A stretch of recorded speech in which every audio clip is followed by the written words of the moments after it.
अयोध्या में हुए भगवान श्री राम के प्राण प्रतिष्ठा समारोह को चतुर्वेदी बंधुओं ने दुबई में बड़े ही हर्षोल्लास के साथ मनाया। राम जी के भजनों पर नाचते गाते हुए सैकड़ों की संख्या में पुरुष, महिलाओं, बच्चों ने राम जी के भजनों को राम धुन पर मस्त होकर अपने इष्ट श्री राम के जयकारे लगाए। मंच से प्रस्तुति प्रहलाद जी, गौतम चतुर्वेदी, विजय दत्त चतुर्वेदी, साहित्य चतुर्वेदी और आकाश चतुर्वेदी ने दी। इसके पश्चात सुमधुर प्रसाद ग्रहण किया गया। इस प्रोग्राम का बीड़ा मनीष जी ने उठाया और सभी के सहयोग से यह प्रोग्राम अभूतपूर्व रूप से सिंधी हॉल में मनाया गया, जिसमें प्रमुख रूप से मनोज चतुर्वेदी, श्रीकांत चतुर्वेदी, अजीत चतुर्वेदी, गजेंद्र चतुर्वेदी, उमेंद्र चतुर्वेदी, विवेकानंद चतुर्वेदी, प्रदीप चतुर्वेदी, दीपक बाबूजी, नरेंद्र अय्या, सिद्धार्थ तिवारी, अमित कृष्ण, नितेश, राजू, मुकेश, आकाश छोटू, विष्णु पंडित, शशिकांत चतुर्वेदी, अमन सरदार आदि सभी ने रामकाज में सहयोग किया।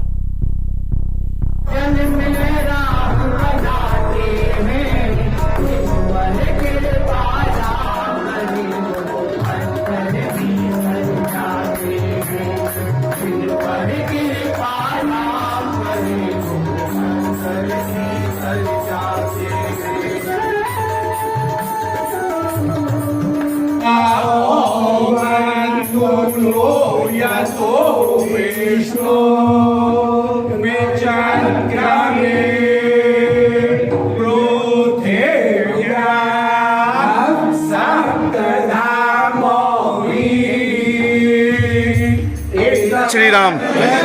हमारे साथ मौजूद है मनीष जी। मनीष जी, आज के कार्यक्रम के बारे में बताएंगे जरा। आज दुबई में बहुत ही सुंदर भव्य प्रोग्राम हुआ है और इतनी संख्या में पब्लिक पधारी है कि आज कभी सोच नहीं सकते इतनी पब्लिक आई है आज। राजू भाई, आपको मालूम है आज तो पूरा संसार भी आनंद का उल्लास के बातों में घूम रहा है।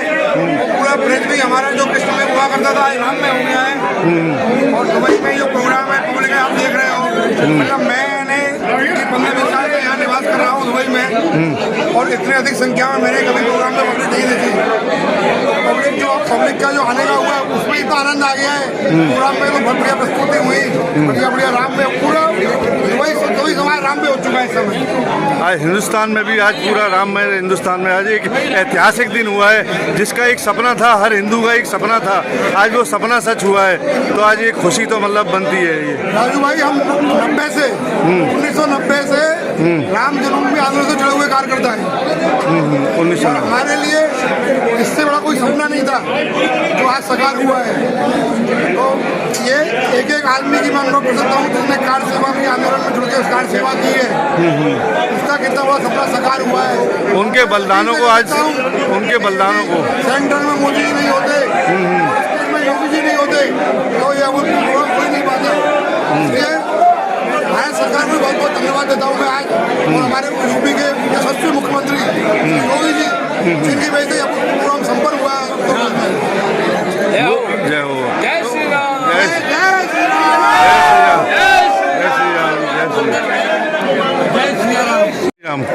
बहुत ही सुंदर और भव्य प्रोग्राम आज दुबई में, यूएई में। आज कैसा महसूस कर रहे हैं? आपका परिवार एक आरएसएस से जुड़ा हुआ परिवार, जो कि सत्याग्रह वगैरह में भी आपके बाबा हरिगुरु, जो कि पूरा समाज जानता है, चतुर्वेदी समाज जानता है, तो उन्होंने अपना भाग लिया था उसमें। सर देखिए, मेरी बैकग्राउंड तो आरएसएस ही है। मेरे बाबा इमरजेंसी में तो गए थे, उससे पहले वो जब ये अपने महात्मा गांधी मरे थे तभी उनको, क्योंकि जो आरएसएस के मेंबर थे तो उनको अरेस्ट कर दिया, उस समय भी अंडर किया गया था। तो उसके बाद मीसा में भी मेरे बाबा 19 महीने रहे, एक मात्र चतुर्वेदी थे, और उसके अलावा मथुरा से जो 10 बंदे थे उसमें से एक थे मेरे बाबा। और उसके अलावा राम जन्मभूमि की बात कर रहे हैं तो उसमें मेरे बाबा पूरी तरह एक्टिव थे। 1989 में जब पहली बार ये चालू हुआ था तो उस समय मेरे परिवार से मेरे बाबा, मेरे पिताजी और मेरे बड़े चाचा जी, श्याम चाचा जी, तीनों को अंदर किया गया था। रीजन ये था कि बाबा सत्याग्रह करने वाले थे, किसी ने सूचना दे दी कि सत्याग्रह होगा, उसके चक्कर में पुलिस ने फील्डिंग की और मेरे पिताजी को राजनीति से कोई मतलब नहीं, उनको ले गए। उसके बाद अगले दिन बाबा का सत्याग्रह निकला और बाबा और चाचा जी दोनों वो उसमें चले गए। इस सत्याग्रह से तो हम जुड़े हुए हैं और राम जन्मभूमि से तो बचपन से जुड़े हुए हैं। बचपन से बड़ी यात्रा इन लोगों की खेली है। मैं आपको एक इंसिडेंस बताता हूँ। मैं एक इंसिडेंस बताता हूँ आपको कि मेरे जो दादाजी थे उनको जब गिरफ्तार कर लिया गया और ले गए पुलिस, तो हम अपना खड़े हुए अपने बालकोनी में देख रहे थे बच्चे लोग, तो पुलिस वाला आता कहता है कि एक गोली में मार के नीचे फेंक दूंगा बच्चों के साथ। जो बर्बरता उस समय हुई थी उसके बारे में आप एक्सप्लेन नहीं कर सकता हूँ। मेरा जो सिस्टम RSS से है थोड़ा पुराना है, आपको शायद एक बार जानकारी मिल रही जो हरे धाम भूमि है, जो आदिनाथ धाम की जगह मेला लगता है, उसको परचेस करने वाले मेरे दादाजी हैं। और मेरे पास इसके पेपर भी हैं, और जो अभी अपना एक बुक में अपने अमित शाह जी ने प्रमोशन किया था, तो उसमें मेरे बाबा को इंडिकेट किया है नीट के पत्ता। आप ये समझिए कि मेरा बैकग्राउंड तो बहुत ही जबरदस्त है ऐसा। और मैं आपको बताऊं कि मेरी जब शादी हुई थी ना, उसमें बीजेपी की गवर्नमेंट थी, उस शादी में बीजेपी का कौन सा विधायक नहीं था और कौन सा MP और MLA नहीं था और कौन सा मतलब सरकारी अफसर नहीं था। मेरी शादी मतलब जो हुई थी वो आज से करीब 25 साल पहले हुई थी, 99 में। उस समय घटना बता रहा हूँ, और मैं आपको घटना बता रहा हूँ अपने दादाजी के साथ जो अटल जी के साथ हुई थी। उसी दरम्यान अटल जी प्रधानमंत्री बने थे और द्वारकाधीश मंदिर में वो आए थे। अच्छा। तो बाबा, मेरे चाचा जी, श्याम चाचा जी और मैं, हम तीनों थे। तो वो बाबा से बोलते हैं, बाबा ने उनको परिचय कराया श्याम चाचा का, ये लड़का है मेरा। मैंने हरिगुरु शादी कब कर रहे हो? अटल जी की सब बता रहा हूँ मैं आपको। तो अटल जी से बाबा कहते हैं कि इसकी शादी का पीछे नाती खड़ा, इसकी शादी हो चुकी है। बोले तुम्हारा नाती है ये? बोला हाँ ये मेरा नाती है। तो हमको बुलाया नहीं, बाबा बोले अटल जी आप हो गए मुख्यमंत्री प्रधानमंत्री। अब हमारे अटल जी नहीं, हमारे साथ छानने वाले बैठते थे। तो मतलब बोले अरे तुम्हारे लिए तो वही रहूँगा हरिगुरु। और मतलब अच्छा। मैं अपने एक्सप्लेन अपने कर नहीं सकता हूँ। मतलब बहुत ही गहरा रिश्ता था आपका परिवार का, मतलब बीजेपी से RSS से, मतलब बहुत ही गहरा रिश्ता है। आज भी मतलब जो यातनाएं मेरे परिवार ने 1975 में झेली है। मेरे बाबा 6x6 के उस कमरे में रहते थे, जिसमें आदमी को 5 घंटे में पढ़ा के रखा दो, उस बंदे ने 19 महीने काट दिए। 19 महीने। और उन्होंने हमारे जो पड़ोसी थे, बहुत बड़े कांग्रेस के लीडर थे, कई बार उन्होंने दादी से कहा कि आप कहो तो भाभी मैं इनको व्यवस्था करा दूँ। बाबा ने कहा कि मेरी जब यहाँ से लाश जाएगी मैं यहाँ से नहीं जाऊँगा। और ऊपर लेवल पे बंदे थे। ये वाक्य मैंने स्वयं किशोरी श्याम जी जो विधायक थे छाता भी, उनके मुंह से सुना है मैंने। बोले शेर का बच्चा था, बाबा बच्चा है तुम्हारे बाबा। मैं ये चीज़ अपनी मतलब मैंने जो चीज़ देखी है मैं आपको बता रहा हूँ। अभी बाबा के उद्घाटन हुआ है, तो मैं नरेंद्र सिंह जी के पास मिलने गया था। तो नरेंद्र सिंह जी मेरे को बोलते हैं यार बेटा तू एक बात बताऊँ तेरे को, ये झंडा लगा हुआ है बीजेपी का, पर मुझे क्या लेना झंडे मंडे से, मुझे तो हरिगुरु से मतलब है। हरिगुरु से मेरी जो श्रद्धा थी वो मैं तेरे को एक्सप्लेन नहीं कर सकता हूँ। तो भाई ये प्रोग्राम तो हरिगुरु का है, तो मेरा पर्सनल प्रोग्राम है। ऐसे कई वाक्य मैं आपको बता नहीं सकता हूँ। और बीजेपी से बहुत ही गहरा नाता रहा है शुरू से। आपकी जड़ें जो हैं वो RSS से जुड़ी हुई हैं। तो आज जो भव्य मंदिर जो बना है, ये एक ऐतिहासिक कार्यक्रम मतलब जो हुआ है, ऐतिहासिक कार्यक्रम हुआ है बीजेपी द्वारा, जो कि आदमी एक सपना था, आज सपना साकार हुआ है हर हिंदू का। आज पूरा हिंदुस्तान राममय हो गया। और हिंदुस्तान के साथ साथ विदेशों की धरती पर भी जगह जगह उस समय बनाई गई। आज अपने चतुर्थी समाज ने भी आज कम से कम 700-800 की संख्या में यहाँ पे लोग उपलब्ध थे। आज बहुत ही जोरदार उत्सव मनाया गया यहाँ भी। मतलब ये बहुत अच्छा लग रहा है। जिस दिन ये प्रोग्राम डिसाइड हुआ था 22 तारीख को ये प्रोग्राम यहाँ पर होने वाला है, तो मेरे बड़े भाई मनीष जी ने मेरे को बोला गजेंद्र प्रोग्राम तुम सब राम भक्त मंडल करके यहाँ करेंगे, तो 22 तारीख की तैयारी करो। तो हम उसी तैयारी में लगे हुए थे, काफ़ी दिन से लगे हुए थे। और प्रभु ने आज सुनी और बहुत बड़ा भव्य कार्यक्रम हुआ, बहुत अच्छा लगा, बहुत अच्छा प्रोग्राम हुआ। मेरे को ये लगता है कि जो बलिदान उस टाइम पे हुआ है, उस बलिदान की क्षतिपूर्ति तो नहीं, एक श्रद्धांजलि उनके लिए आज मोदी ने बहुत बड़ा काम कर दिखाया कि आज राम मंदिर का ये काम केवल और केवल मोदी और योगी कर सकते। मोदी योगी ने धारा 370 और राम मंदिर, जो कि एक कल्पना थी हर हिंदू की, सनातनी धर्म के, कि वो सोच नहीं सकते थे कि शायद हमारे जीवन में पूरी होंगी। मैं आपको बताता हूँ कि मोदी जी प्रधानमंत्री बने 2014 से। मेरा एक दोस्त है राजकुमार पाठक, वो अहमदाबाद रहता है, तो उससे बहुत बातें होती थी मोदी जी के बारे में कि मोदी जी है। तो मैं उनको उसी समय से ये 2012 से उनको फॉलो कर रहा हूँ। जब से मैं फॉलो करता हूँ ट्विटर पर उनको फॉलो करता था मैं। तो मेरे को लगता था यार इस लीडर में कोई विजन है, इस लीडर में विजन है। तो मैं कहता था जिस दिन इस देश का प्रधानमंत्री बनेगा उस दिन कुछ ना कुछ होगा, और आज करके दिखा दिया। मोदी जी के बारे में मतलब कोई शब्द नहीं है, शब्द नहीं है। एक कहते ना राम काज किए बिना मोह कहाँ विश्राम, वो वाला आते मतलब जिस दिन से आए हैं उस दिन से देश सेवा में अपने मोदी जी लगे हुए हैं और एक से एक ऐतिहासिक मतलब काम कर रहे हैं। बहुत ही सुंदर। आज का जो ये प्रोग्राम दुबई में किया जा रहा है चतुर्वेद समाज के द्वारा, इसके बारे में आप क्या कहना चाहेंगे? बहुत ही सुंदर भव्य प्रोग्राम दुबई में किया गया है।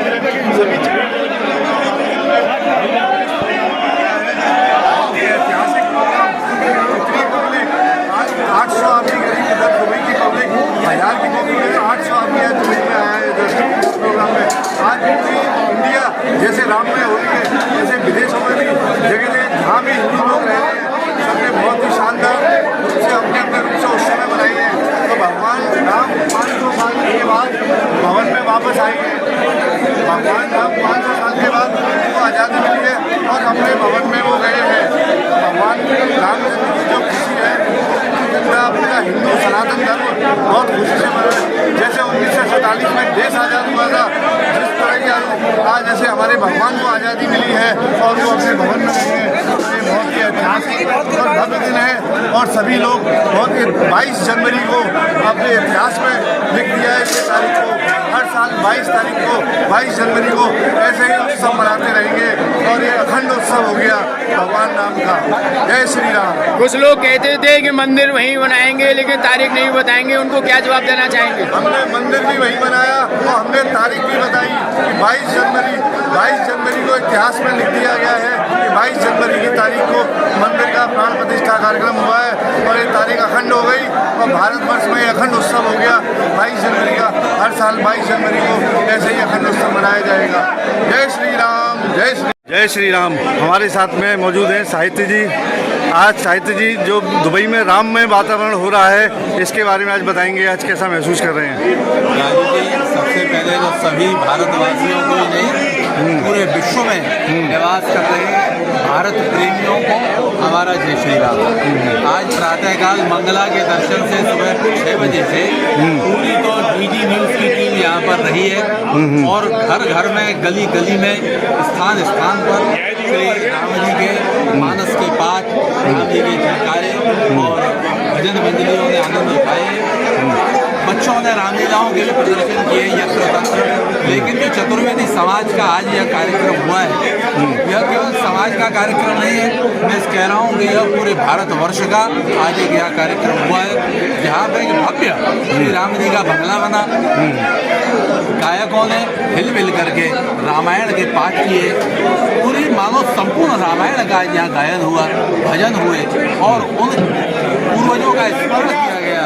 जनसंघ से लेकर के और आज की भारतीय जनता पार्टी तक के इतिहास को याद करते हुए उन सभी शहीदों को याद किया गया, उन कार सेवकों को याद किया गया जिन्होंने इस महायज्ञ में अपनी आहुति दी है। आज यह भव्य भवन, यह कनक भवन भगवान श्री राम, लक्ष्मण, भरत और मैया जानकी पवन पुत्र हनुमान जी के संग में विराजमान होकर बाल स्वरूप से भगवान ने यहाँ पर आज मानव पुनः अवतार लिया है। एक और विशेष बात मैं कहना चाहूँगा कि अभी तक के इतिहास में इतनी जनसंख्या ने कभी भी सत्संग नहीं किया हुआ। यदि राजा महाराजाओं के समय में कहता हूँ, यदि भगवान के जन्म के समय भी, क्योंकि प्रचार इतना नहीं था, केवल अयोध्या और चक्रवर्ती नरेश महाराज दशरथ के यहाँ बधाइयाँ गवी होंगी, लेकिन आज अमेरिका से लेकर अफ्रीका तक और अटलांटिक से लेकर के ऑस्ट्रेलिया तक और भारत के घर घर में, यहाँ तक कि यदि मरुस्थल संयुक्त अरब अमीरात में ऐसा कार्यक्रम हो सकता है तो यह वास्तव में भगवान का अवतार है। हमें इसे सतयुग की तरह मानना चाहिए और भगवान की मर्यादा और राम राज्य के संदेश को स्वीकार करना चाहिए। जय श्री राम। आज के प्रोग्राम, आज जो ये भव्य प्रोग्राम हुआ है दुबई में, यूएई में, इसके बारे में बताएंगे? तो आज दुबई में करीब बहुत साल बाद ऐतिहासिक प्रोग्राम हुआ है। सभी को बहुत बहुत धन्यवाद जो सभी प्रोग्राम में पधारे, सारी माता बहनें, भाई बहन जो भी प्रोग्राम में पधारे। बहुत अद्भुत प्रोग्राम और बहुत ऐतिहासिक प्रोग्राम रहा है। ठाकुर जी का प्रोग्राम तो प्रोग्राम। जय श्री राम। जय श्री राम। इतनी संख्या में पब्लिक दुबई में बहुत टाइम के बाद देखने को मिली है, तो भगवान नाम के नाम पे मतलब सभी पब्लिक आज दुबई की 80% जनता आज इस प्रोग्राम में आई है। जिसको जो पता चला वो सीधा भगत चला हुआ है। कहीं ने कोई ये ठाकुर जी का प्रोग्राम है, इसके लिए जो बहुत दूर से शारजा, अबू धाबी और भी एमिरेट्स में बहुत सारी जगह है, सब जगह से आदमी आइए और सभी महाप्रसाद का आनंद लिया ठाकुर जी के। जय श्री राम। जय श्री राम। सबसे पहले जय श्री राम। जय श्री राम। आपका नाम जानना चाहूँगा सर। मैं अमित कृष्ण चतुर्वेदी दुबई से। अमित कृष्ण जी, 500 वर्ष के बाद मुगलों की गुलामियत से हम लोग आज़ाद हुए और हमारे रामलला आज अयोध्या में विराजमान हुए हैं, अपने घर में वापस लौट करके आए हैं। इसके बारे में आप क्या कहना चाहेंगे? देखिए, हम बचपन से एक ही बात सुनते आ रहे हैं, रामलला हम आएंगे, मंदिर बनाएंगे, रामलला हम आएंगे, मंदिर बनाएंगे। तो वह जो सपना था वो आज साकार हुआ है और अनेकों पीढ़ी इसमें लग गई। हम ये भाग्यशाली पीढ़ी है जिन्होंने यह स्वर्णिम अवसर या स्वर्णकाल देखा है और आज 60 से अधिक देशों में यह उत्सव मनाया जा रहा है। मैं ये कह सकता हूँ कि जब भगवान राम जी हुए त्रेता में तब भी इतने विशाल स्तर पर ये उत्सव नहीं मनाया गया होगा। आज जिस प्रकार से मनाया जाता है, महिला, पुरुष, बच्चे, सभी वर्ग के लोग देश में, देश के बाहर और जो भी सनातनी जहाँ भी विराजमान है, जिस जिस कंट्री में है, सब जगह यह उत्सव बहुत धूमधाम से मनाया गया है। यह अविस्मरणीय, अकल्पनीय और एक ऐतिहासिक कार्य हुआ है। वास्तव में राम मंदिर भारत को नई ऊंचाइयों पर ले जाएगा। इसके लिए हमारे यशस्वी प्रधानमंत्री यशस्वी मोदी जी, योगी जी बड़े साधुवाद के पात्र हैं और इतिहास तक उन्हें याद किया जाएगा। सभी बंधुओं को मंगल में बधाई। जय श्री राम। कार सेवकों का एक नारा था कि अयोध्या, मथुरा और काशी। तो अयोध्या हुई हमारी है, क्या अगली बारी काशी और मथुरा की है? डेफिनेटली अगली बारी मथुरा काशी की है। हम सभी वे स्थान अपने लेकर रहेंगे जो मुगलों के टाइम में चले गए हैं। दूसरी बात, आज सभी कार सेवकों के बलिदान, सभी लोगों की मेहनत आज सफल हो गई। इसीलिए उन्होंने बलिदान दिए थे। आज वे जहाँ भी हैं उनकी आत्मा तृप्त होगी। सभी को जय श्री राम।